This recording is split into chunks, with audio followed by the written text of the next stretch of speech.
Another great fish that's going to help you guys clean up the bottom, get a little bit of leftover food, although you do want to feed them some specialized food, not just expect scrap eaters.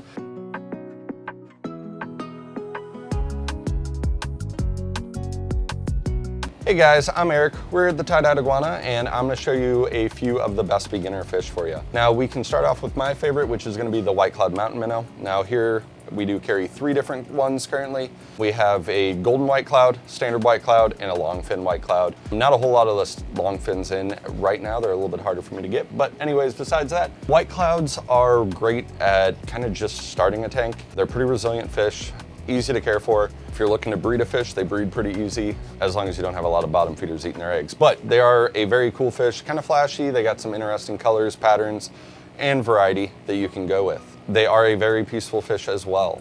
The next fish, since we're kind of in here, we have a few different types in here, but Razabaras. In this tank, I do have scissor-tails, we have some brilliants, and then I do also have my harlequins or heteromorphas, whichever way you want to call them.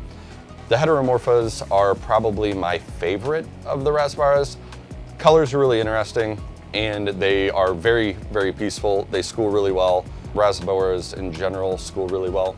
Next is going to be kind of in the way of barbs. Now barbs can be more your semi-aggressive depending on which species.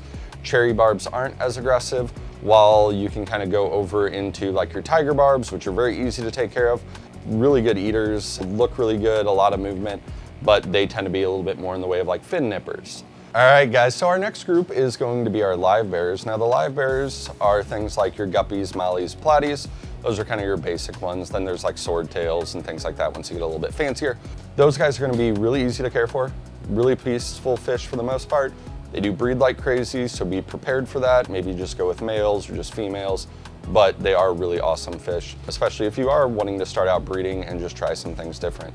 So in the aspect of like guppies, mollies, platies, you can get a lot of variation to them. There are some with some really great colors, fin types, whether you have like a high fin or, you know, lyre tails, things like that, and you can get some amazing colors out of them. Some of the guppies, just the amount of different colors and new color morphs kind of being bred consistently and crossed, and just get you some really cool stuff. So they are definitely a really interesting one to work with. So the next one that I'm actually going to talk about is actually a pretty easy basic fish, but some of your danios. So if you have a larger tank, you could go something like a giant danio, but most of your beginners aren't going to have something like that. So your leopard danios and zebra danios are really, really awesome just to kind of start out. They can be a little nippy, kind of semi-aggressive. In my opinion, the leopard danios look kind of like a trout or something. They have really cool kind of colors and markings, and those guys are really an awesome species as well.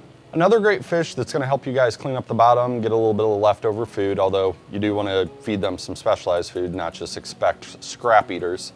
Corydoras also work great as another easy cleanup fish that are going to kind of help clean up the bottom, get some of that leftover food.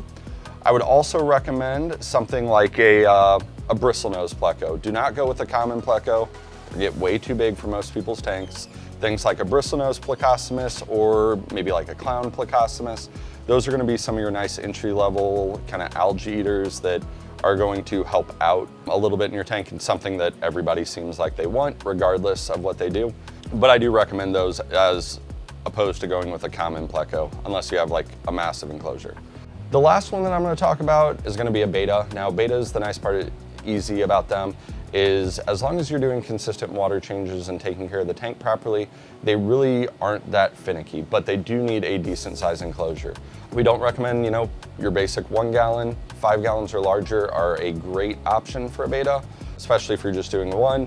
Now, the nice part about the beta is maybe you want to mix it with things like the white clouds or the Razabaras. Generally speaking, those guys are going to be perfectly fine together. So you could have a nice beginner tank with a flashy beta in there, as well as some of your nice, peaceful other beginner fish, and those are going to work out great for you. Generally speaking, male betas can get along with other species of fish, just not other betas, as well as I don't recommend putting them with things like male guppies because that fancy fin, they do tend to go a little crazy. All right, guys, so those are the beginner fish that we do carry here at the Tye-Dyed Iguana to help you set up your new tank at home and kind of get a successful start to your aquarium adventure. Have a great day.